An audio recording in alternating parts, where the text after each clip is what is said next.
Hey creative, Robert Silver here. Okay, so you just bought your first Lumix camera. Started capturing photos and video using a lens that came with the camera, like the 12 to 60mm f4 to 5.6 aperture lens.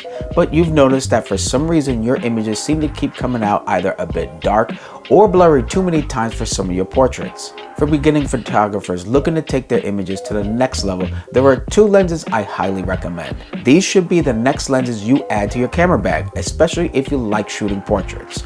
That would be the Lumix 25 and 42.5mm lenses, both having a maximum aperture of f1.7. Having a faster aperture than your average kit lens means you'll get 2 to 3 more stops of light into your camera before you have to increase your ISO or slow your shutter speed down to compensate for less light in your scene.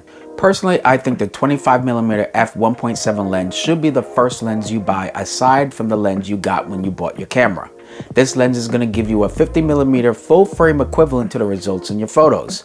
It's a great focal length to take portraits. Basically, the 25mm is the jack of all trades kind of a lens. As I mentioned, with a fast, wide aperture, this lens is going to collect a lot of light, especially useful when you're capturing photos in low light conditions.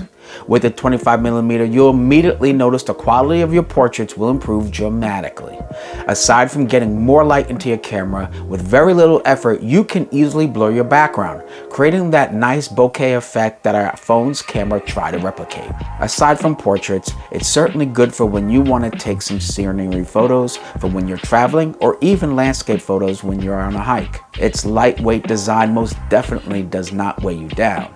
Its weight and focal length make it a great choice for some street photography as well. Note that these lenses are made for a micro four thirds camera body, so the 42.5mm is going to give you the equivalent focal length of an 85mm on a full frame camera. While wider lenses allow you to include more environmental elements into your portraits, this lens will let you do the opposite. When I want to take headshots of my subjects in crowded, busy locations, the 42.5mm allows me to easily isolate my subject.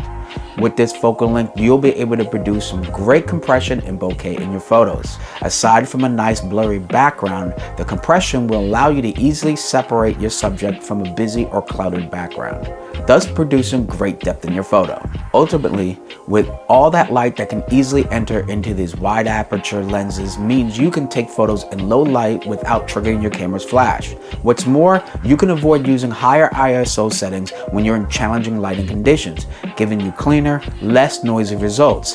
Find out for yourself about these two lenses at any of Mike's Camera store locations or head to their website at mikescamera.com. Thank you for watching.